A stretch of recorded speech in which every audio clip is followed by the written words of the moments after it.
이 시간 우리 말씀의 제목을 함께 읽어볼까요? 시작. 하나님의 선물에 대한 반응. 네, 감사합니다. 우리가 가장 흔하게 쓰는 어플 중 하나죠. 카카오톡. 카카오톡을 켜서 들어가면 이 메인 화면에 여러 가지 정보들이 뜹니다. 이 새롭게 프로필을 바꾼 뭐 세훈이가 뜬다든지 이렇게 사람들에 대한 안내도 있고 뭐 광고 내용도 있고 즐겨찾기 한 사람들의 정보도 잘 표시가 되어 있습니다. 그러나 뭐니 해도 그 카카오톡 메인 화면이 우리에게 주는 가장 핫한 이벤트는 바로 생일자에 대한 안내입니다.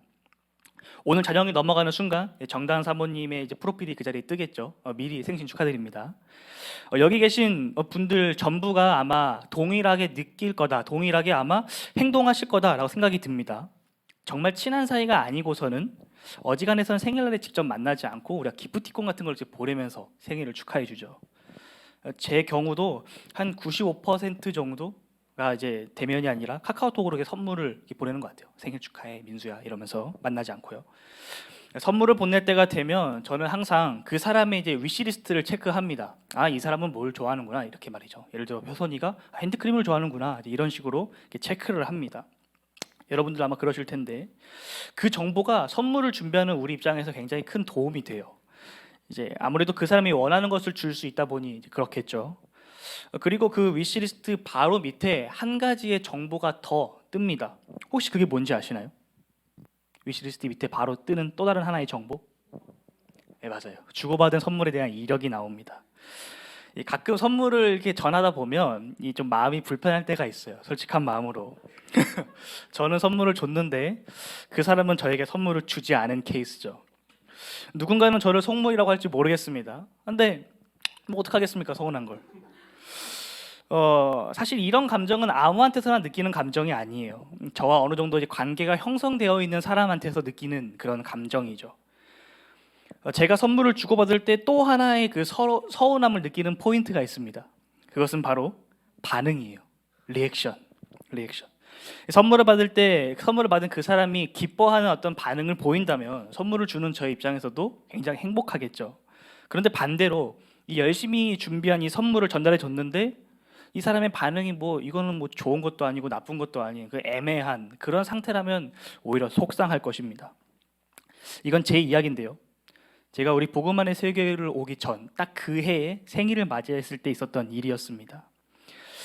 지연자매가 그때 저를 위해서 선물을 이렇게 준비해 줬었는데 평상시 제가 했던 말을 기억해서 그 반스 검정색 스니커즈를 준비해 줬습니다. 그리고 체크 무늬가 들어간 이제 파란 색깔 셔츠도 준비해 줬죠.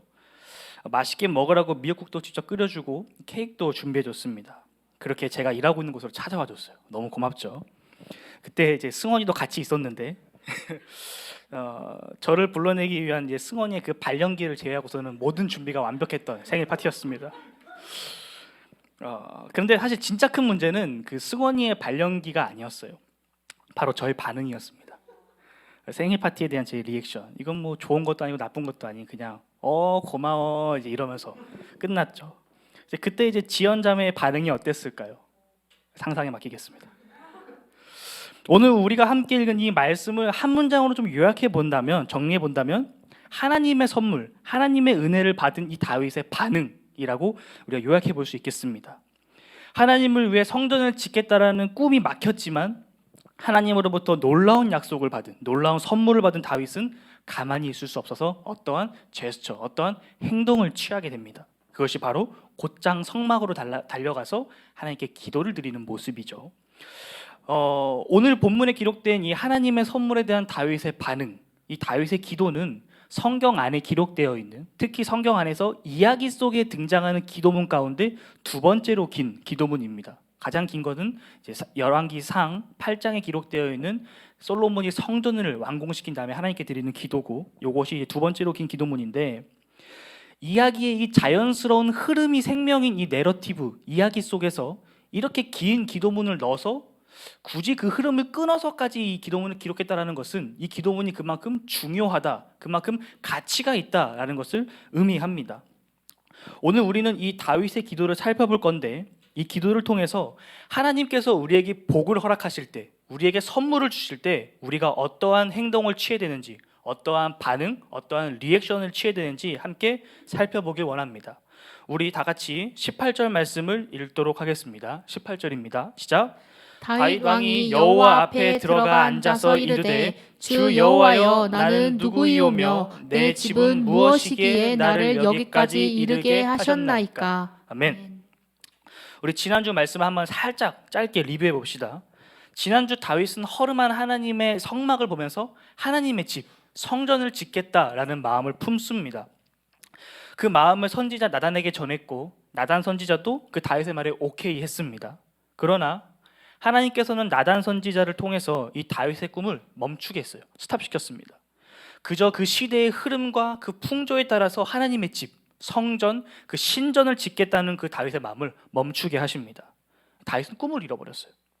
다른 누구도 아닌 하나님을 위해서 하겠다라고 생각했었는데 그 일을 하나님께서 브레이크 거셨습니다. 다윗의 생각이 하나님의 뜻과 맞지 않았기 때문이었죠.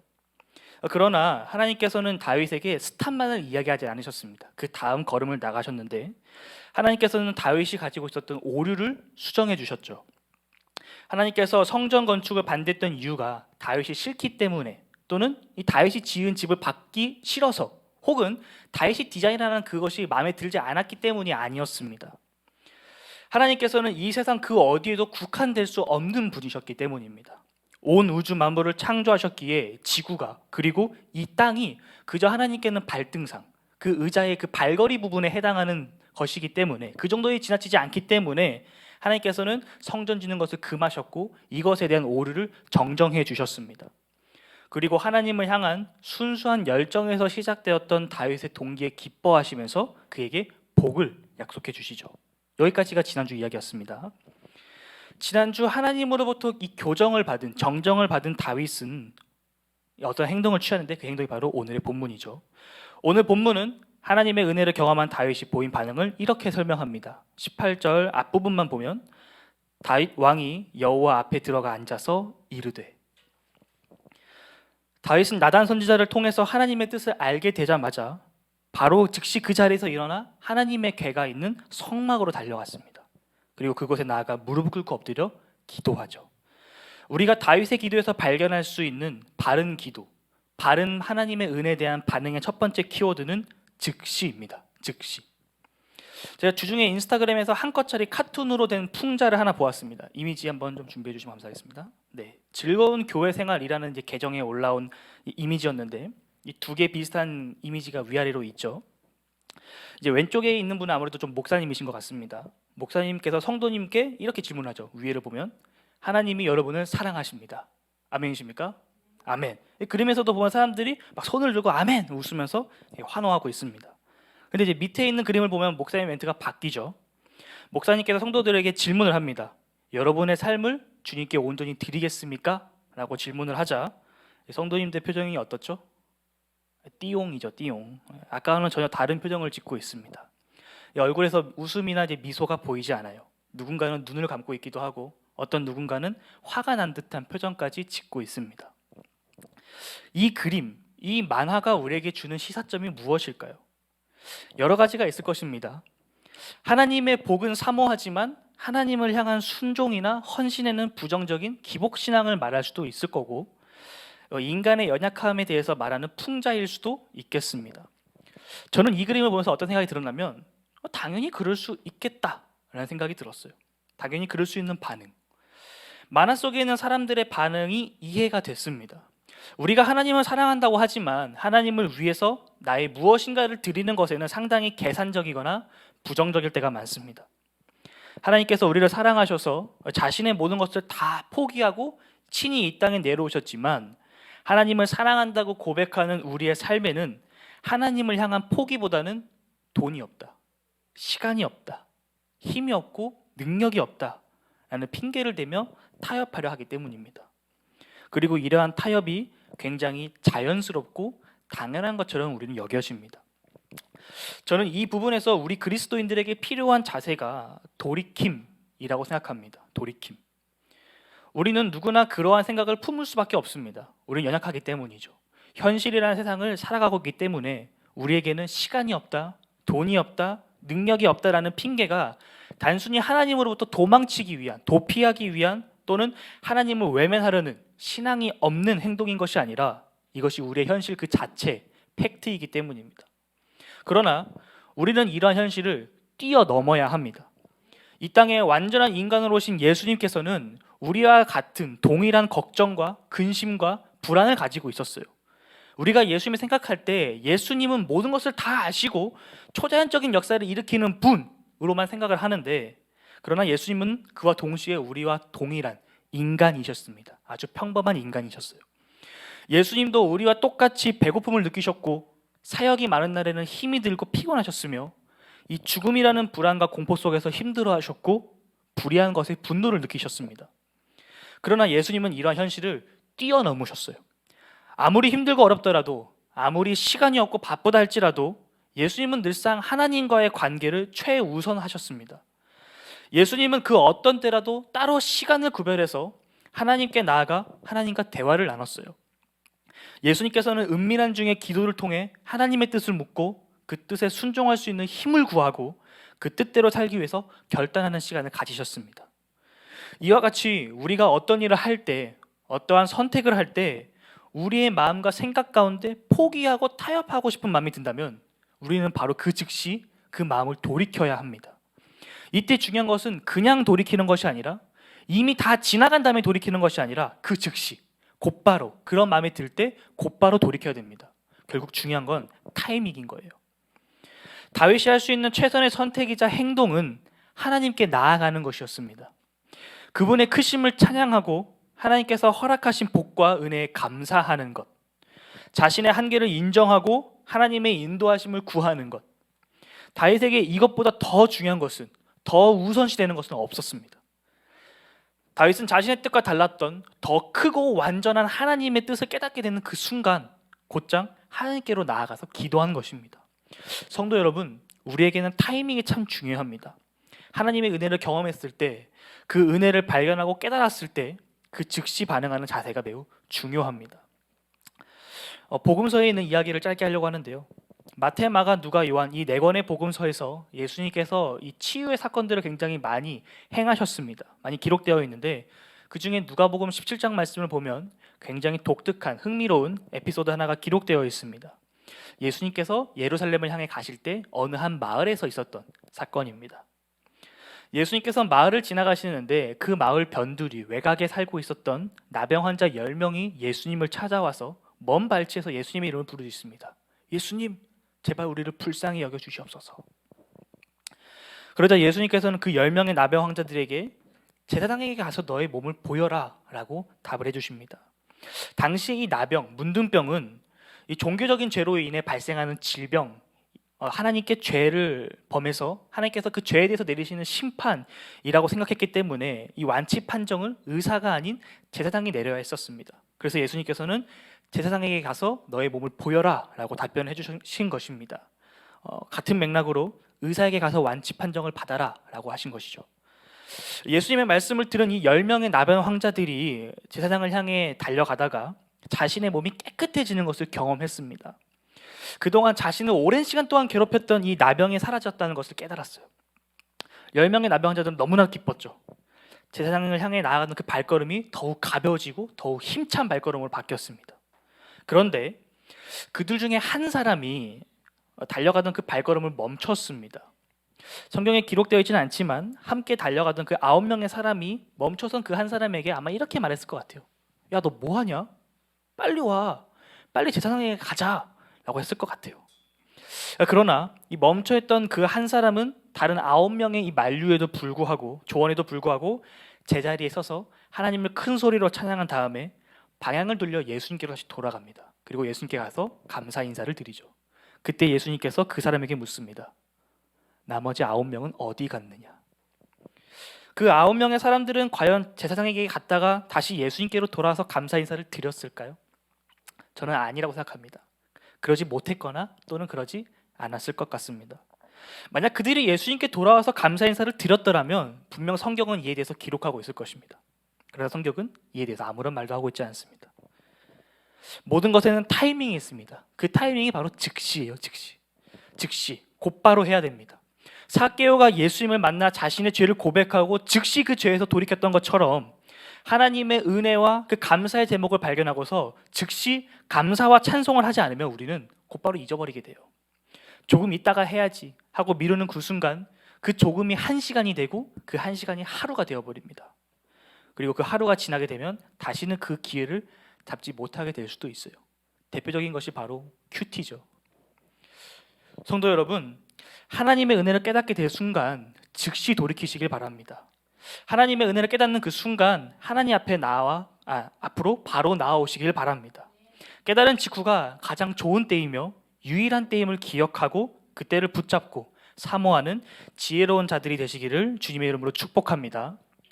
이어서 살펴봅시다. 우리 18절에서 20절 말씀입니다. 18절에서 20절입니다. 다윗 왕이 여호와 앞에 들어가 앉아서 이르되 주 여호와여 나는 누구이오며 내 집은 무엇이기에 나를 여기까지 이르게 하셨나이까. 주 여호와여 주께서 이것을 오히려 적게 여기시고 또 종의 집에 있을 먼 장래일까지도 말씀하셨나이다. 주 여호와여 이것이 사람의 법이니이다. 주 여호와는 주의 종을 아시오니 다윗이 다시 주께 무슨 말씀을 하리오리까. 아멘. 18절 모습에서 우리는 변화된 다윗의 모습을 살펴볼 수 있습니다. 지난주 다윗은 내가 하나님의 성전을 짓겠다, 내가 하나님을 위해서 무엇을 하겠다라는 자세를 취했습니다만 오늘 이 18절 말씀이 비추고 있는 다윗은 좀 다른 모습을 보입니다. 내가 누구이기에, 우리 집이 무엇이기에 주님께서 이렇게까지 은혜를 베풀어 주십니까? 우리가 다윗의 기도에서 발견할 수 있는 두 번째 키워드는 겸손입니다. 겸손. 하나님의 은혜는 우리를 겸손하게 만듭니다. 기도를 다르게 표현해 보면 내려놓음이라고 표현할 수 있습니다.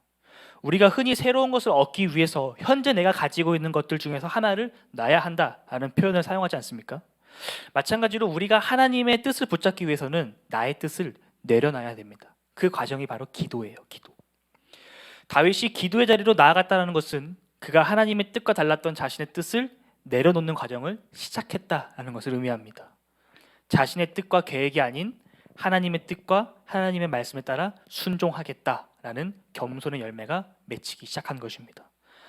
오늘 본문에서 다윗의 겸손함을 가장 잘 나타내주는 단어가 두 가지가 있는데 그중 첫 번째가 여기까지입니다. 그동안 다윗에게는 참 많은 일들이 있었어요. 우리 교회가 사무엘서를 설교한 지가 언젠가 좀 찾아봤는데 특히 그 중에서도 다윗에 대한 첫 설교가 작년 8월 21일에 시작됐더라고요. 사무엘상 16장, 사무엘서 16번째 강해였습니다. 그로부터 어느덧 7개월이 흘렀습니다. 우리는 사무엘상을 지나 사무엘하를 보고 있죠.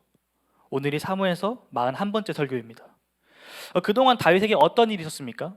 우리가 7개월 동안 살펴봤었는데 아주 어마어마한 일들이 많이 있었습니다. 이 자신의 아버지와 형들에게조차 인정받지 못한 채 이 거칠고 사나운 들판에서 외롭고 쓸쓸하게 양이나 치던 목동이 이스라엘의 영원한 대적 이 블레셋과의 전투에서 골리앗의 머리를 베었고 사울 왕 옆에서 왕을 보필하는 신하로 자리 잡았습니다. 우리가 살면서 평생 동안 그러한 친구 한 명을 사귈 수 있을까 싶은 요나단과 같은 영혼의 단짝도 만났고 사울의 딸 미갈과도 결혼을 했습니다. 다윗이 가는 곳곳마다 하나님께서 승리를 허락하셨고 다윗의 이름은 날이 갈수록 높아져만 갔어요. 그러나 승승장구할 것만 같았던 그의 삶에 어두운 그림자가 짙어졌습니다. 이 시기와 질투, 욕망과 권력의 눈이 먼 이 사울로 인해서 거의 10년이라는 시간 동안 이 거친 광야와 들판을 떠돌면서 도망자 신세를 면치 못했고 이방 나라에 몰래 숨어 들어가서 미친 척을 하거나 이 망명을 하는 등 그의 인생에서 겪을 수 있는 모든 수치와 수모를 겪었습니다. 또한 그러한 과정 속에서 수많은 실패와 절망, 두려움과 슬픔을 경험했습니다. 다윗이 걸어온 그의 인생길은 참으로 험난했습니다. 마치 이 주식 그래프가 떡상했다가 떡락하는 것처럼 그의 인생은 수없이 많은 이 인생의 굴곡들로 얼룩져 있습니다. 다윗의 인생 그래프는 멸시와 조롱, 인정과 칭송, 도망자의 신분, 골리앗을 쓰러뜨린 전쟁의 영웅, 가난하고 더러운 목동, 하나님께 선택받은 이스라엘의 왕. 과연 다윗만큼 이렇게 인생 그래프가 심하게 요동치는 사람이 있을까 싶을 정도로 매우 그의 인생은 험난했습니다. 다윗은 그의 인생 그래프 끝에서 지금 다윗이 서 있는 바로 그곳에서 그의 수많은 굴곡들을 회상하며 그 모든 과정이 하나님의 은혜였다고 고백합니다. 18절 뒷부분을 보면 주 여호와여 내가 누구이오며 내 집이 무엇이기에 나를 여기까지 이르게 하셨나이까 하고 회상하죠. 성도 여러분, 우리의 삶을 신앙으로 해석하는 신앙의 눈, 믿음의 눈이 우리에게 굉장히 중요합니다. 같은 경험을 하더라도 그 경험으로 인해 깨닫는 바는 사람마다 각각 다릅니다. 같은 경험을 하고서도 어떤 사람은 그 속에 있었던 하나님의 뜻과 섭리를 발견하는 사람이 있는가 하면 어떤 사람은 아무것도 깨닫지 못한 채 배우지 못한 채 그저 시간을 흘려보내는 사람도 있습니다. 아까 예수님의 이야기에 등장했던 10명의 나병 환자들처럼 말이죠. 다윗은 지난날 자신이 걸었던 모든 걸음이 하나님의 섭리요 하나님의 은혜였다는 것을 깨닫게 되었습니다. 그 걸음들 가운데 주님을 향한 열정만 가득해서 실수할 때도 있었고 하나님을 의심한 채 자신의 힘과 다른 누군가의 힘을 의지해서 도망쳤던 때도 있었지만 결국 여기까지 인도하신 하나님께 다윗을 결국 오늘 여기까지 하나님께서 다윗을 인도하셨습니다. 우리 인생에도 수많은 실수들이 있습니다. 하나님의 말씀대로 살지 못하는 순간들이 너무나도 많아요.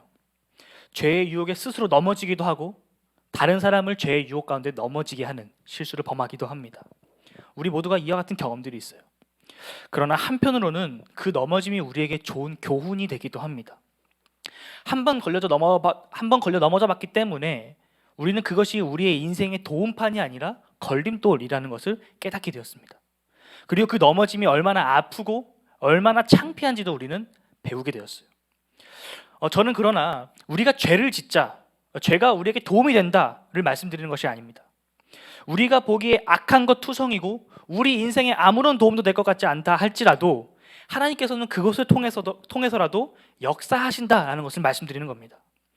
제 인생에서 허리는 늘 제 인생의 이 발목을 잡았습니다. 그 아픔이 무엇인가를 하고 싶을 때, 무엇인가를 도전해보고 싶을 때마다 허리가 저의 아킬레스건이 되었었어요. 그러나 반대로 그 허리 때문에 저는 하나님을 붙잡게 되었습니다. 그 허리 때문에 하나님을 의지하게 되었어요. 결국 저는 허리 때문에 하나님을 인격적으로 만나게 되었습니다. 제 인생 그래프에서 허리가 이 하얀 곡선을 그릴지 몰라도 그 허리 때문에 그 이후에 제 인생은 다시 치고 올라가는 모습을 그립니다. 저에게 있어서 허리는 걸림돌이 아니라 하나님을 향해 달려갈 수 있는 도움의 도움판이 되었습니다. 다윗도 마찬가지입니다. 다윗이 왕이 된다는 것은 인간적인 생각으로는, 인간적인 시선에서는 불가능한 것입니다. 다윗의 몸에는 이방인의 피가 흐르고 있어요. 모압 사람 룻의 피가 흐르고 있습니다. 이스라엘 사람들이 얼마나 그 이방인들을 경멸하는지 여러분 잘 아시잖아요. 더군다나 다윗은 한때 나라를 버리고 도망갔었던 사람이었습니다. 우리나라로 치면 다윗은 조선 말시기 자신의 목숨을 부지하기 위해 일본으로 도망갔었던 한중 혼혈 가문의 사람이었다라고 표현할 수 있을 것 같아요. 이런 사람이 어떻게 왕이 될 수 있겠습니까? 다윗은 자신의 과거를 뒤돌아보면서 오늘의 현실에서 이 과거의 상처와 아픔들이 오늘의 훌륭한 백신이 되었다는 것을 깨닫게 됩니다. 이미 오래전부터 준비되어 있었던 하나님의 계획, 하나님의 은혜를 깨닫게 되었어요. 그러기에 다윗은 겸손하게 하나님께로 나아와 기도할 수밖에 없었던 것입니다. 다윗의 인생에 하나님의 섭리가 가득한 것처럼 우리의 인생에도 하나님의 섭리가 가득 채워져 있습니다. 다윗이 자신을 향한 하나님의 계획과 섭리를 발견하고 그 은혜에 기뻐했던 것처럼 우리를 향한 하나님의 크신 뜻을 발견하고 깨닫는 은혜가 우리 모두에게 있기를 소망합니다. 다윗의 겸손함을 나타내는 또 하나의 단어가 있습니다. 그것은 바로 종이에요. 종. 아무런 자격도 없는 그저 허름한 자신을 이스라엘의 왕이 되기까지 그의 가문에 영원한 복을 허락하시기까지 인도하셨던 하나님의 사랑과 은혜에 다윗은 굴복하고 자기 스스로를 종이라고 표현합니다. 우리가 누군가와 대화할 때 강조하고 싶은 부분이 있으면 그 부분을 반복하는 것처럼 성경에서도 반복은 강조의 의미를 갖습니다. 제가 설교할 때면 이 강조하고 싶은 부분을 이렇게 반복해서 이야기하는데 그렇다고 해서 제가 한 30분 남짓 되는 이 시간 동안 같은 말을 막 10번, 20번씩 반복하진 않아요. 근데 다윗은 이 한 장도 채 되지 않는 불과 12절에 불과한 오늘 본문에서 자신을 무려 10번이나 종이라고 표현합니다.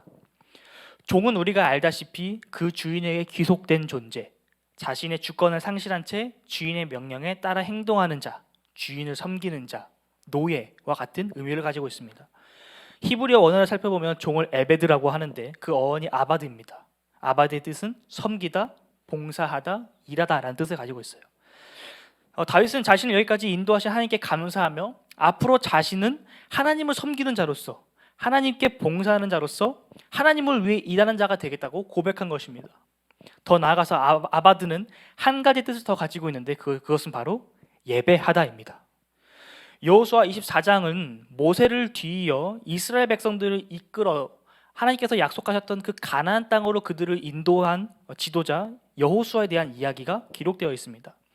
그 여호수아의 인생 말년에 그가 죽음을 앞두고서 이스라엘 백성들에게 신앙과 믿음의 결단을 촉구하는 내용이 여호수아서 24장에 기록되어 있는데, 여호수아는 이스라엘 백성들에게 이렇게 말을 합니다. 오늘 너희가 섬길 신을 택하라. 나와 내 집은 오직 여호와만을 섬기겠다 라고 이야기합니다. 이때 섬기겠다라는 이 표현이 바로 아바드입니다. 나와 내 집은 오직 여호와만을 섬기겠다. 나와 내 집은 오직 여호와만을 예배하겠다. 나와 내 집은 오직 여호와만을 위해 살겠다.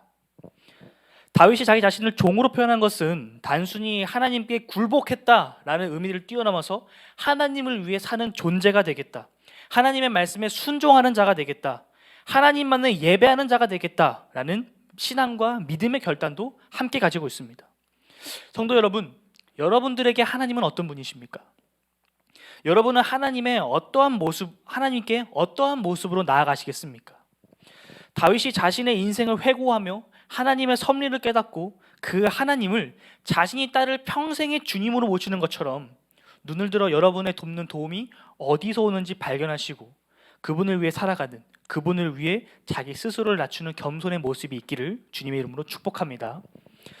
다윗이 종이라면 그 종의 주인도 있겠죠. 다윗은 하나님을 주님이라 고백합니다. 다윗이 예배하기로 결심한, 평생을 따르기로 결단한 하나님을 어떻게 찬양하고 감사와 영광을 올려드리는지 살펴봅시다. 21절에서 24절 말씀입니다.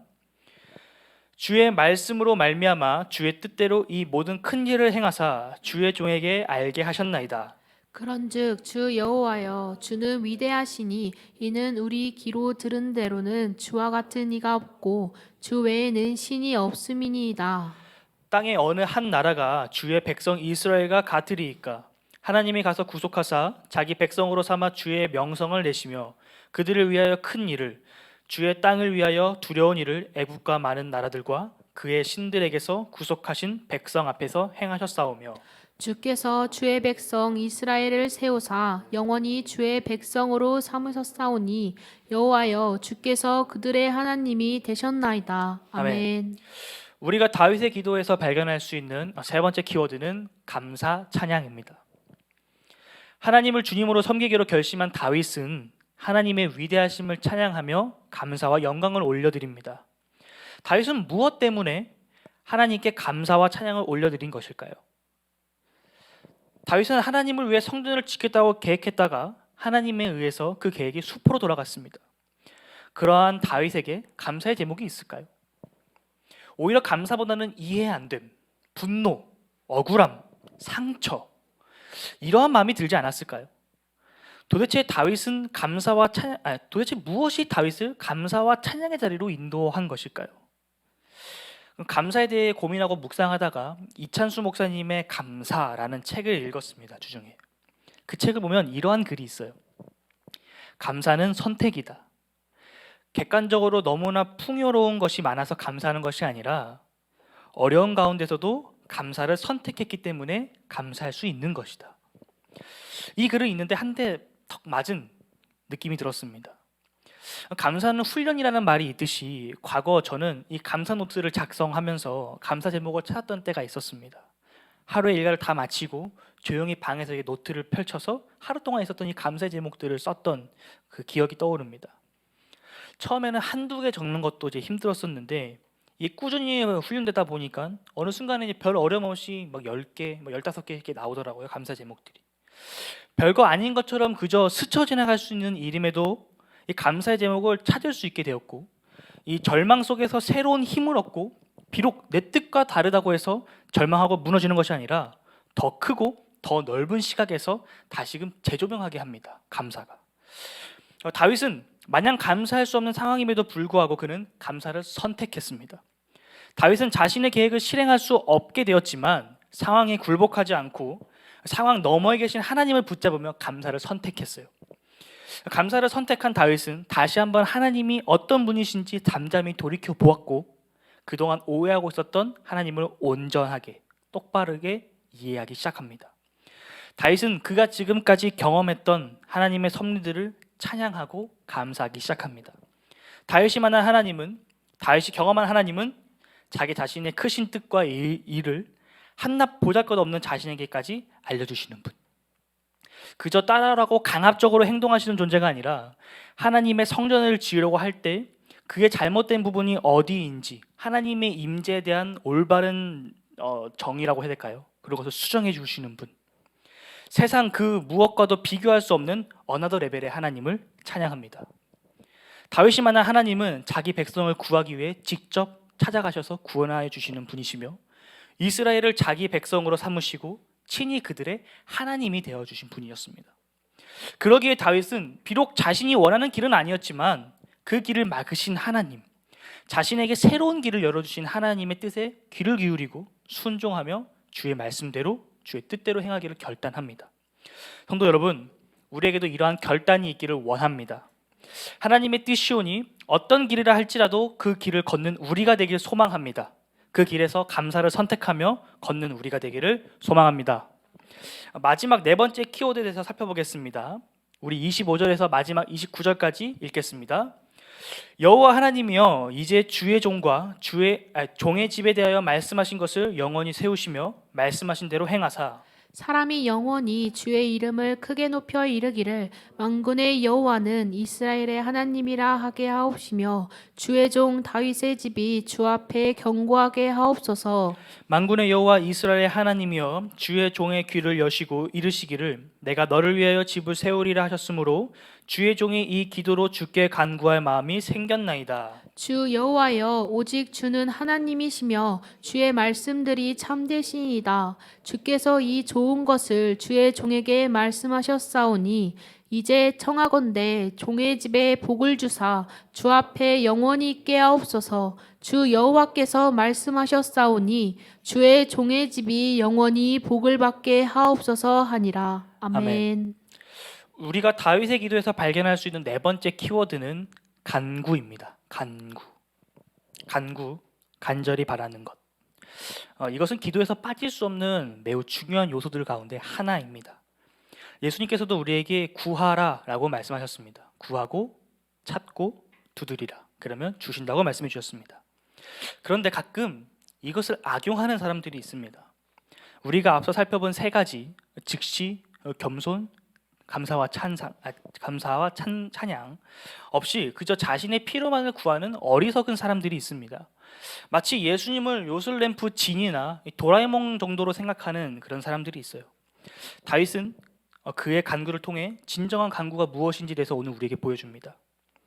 다윗의 간구에는 큰 특징이 하나 있는데 우리가 오늘 읽지 않았지만 지난주 말씀에 기록된 하나님의 약속, 그 언약에 기초하고 있다는 점입니다.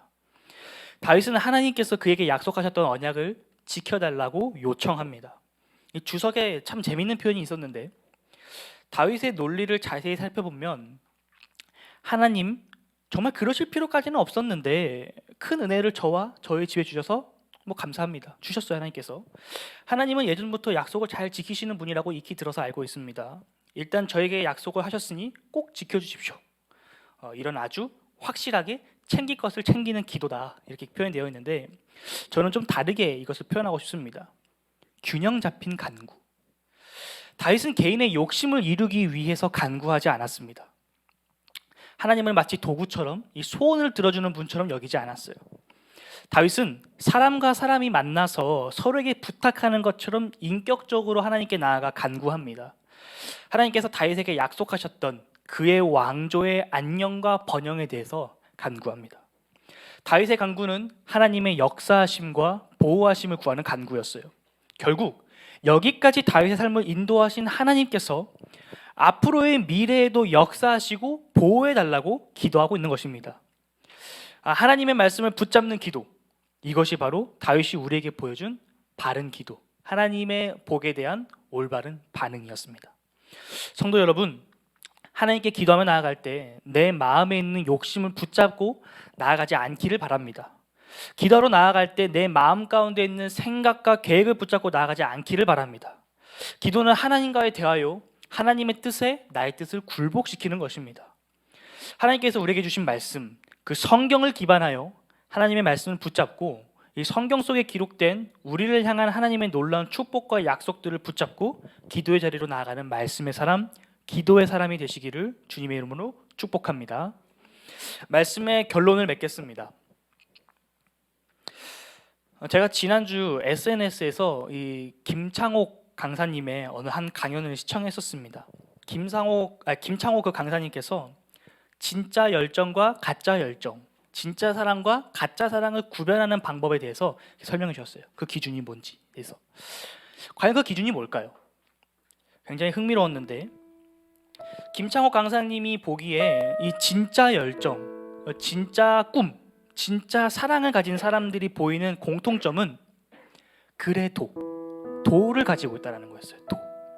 그래도, 그럼에도, 그렇다 하더라도, 이 도를 가지고 있다는 거예요. 진짜를 가진 사람은 아무리 돈이 없다 할지라도 유학을 간대요. 자신의 꿈을 위해서. 아무리 시간이 없다 할지라도 연애를 한대요. 사랑을 위해서. 아무리 바빠도 자기 개발을 소홀히 하지 않고, 아무리 어려도 끝까지 포기하지 않는 집념과 끈기를 가지고 있다고 합니다. 근데 반면에 가짜 열정, 가짜 사랑, 가짜 꿈을 가지고 있는 사람에게 보이는 공통점은 서예요. 도와 반대로 서. 그래서 난 돈이 없어서 유학을 포기했어. 부모님이 안 둬줘서 난 꿈을 접었어. 너무 지쳐서, 너무 힘들어서, 너무 두려워서. 이 서를 가지고 있대요. 얼마나 많은 그리스도인 청년들이 하나님을 사랑한다고 말하는지 모릅니다. 참 귀해요. 그런데 막상 뚜껑을 열어놓고 보면 이야기가 완전 달라요. 온갖 핑계가 난무합니다. 저는 이래서 안 돼요, 주님. 전도사님, 저는 이래서 못해요. 늘상 힘들고 안 된다, 어렵다란 이야기만 합니다. 그러나 여러분, 명심하시기 바랍니다. 하나님께서는 우리에게 그래서의 모습이 아니라 그래도의 모습을 원하십니다. 내가 아무리 어려워도, 내가 아무리 바빠도 하나님을 최우선적으로 선택하는 것, 하나님의 말씀을 향해 이 성령님과의 친밀한 교제를 향해 뛰어가는 자를 하나님께서 원하십니다. 이것이 하나님으로부터 선물을 받은 자가 취해야 할 반응인 거예요. 세상 그 누구보다도 비교할 수 없는 가장 귀한 선물을 주셨으니 우리가 드릴 수 있는 최선의 것으로 반응해야 되지 않겠습니까? 하나님께서 주신 값비싼 은혜, 예수 그리스도의 피값에 우리는 어떻게 반응해야 될까요? 아무리 시간이 없다 할지라도 우리는 즉시 하나님께로 나아가야 됩니다. 우리는 그 어떠한 상황에서라도 겸손하게 하나님 앞에 나아가야 됩니다. 우리의 상황이 답답하고 막막하다 할지라도 우리 가운데 약속을 주신, 우리 가운데 그 은혜를 허락하시는 하나님께 우리는 감사와 찬송을 올려드려야 됩니다. 우리는 그렇게 하나님께 나아가는 삶을 살아야 하는 것입니다. 함께 말씀을 읽기 원하는데요, 시편 116편 12절에서 14절 말씀입니다. 이 말씀이 우리의 심령에 깊이 새겨지길 소망합니다. 우리 함께 힘찬 목소리로 함께 고백하며 나갑시다.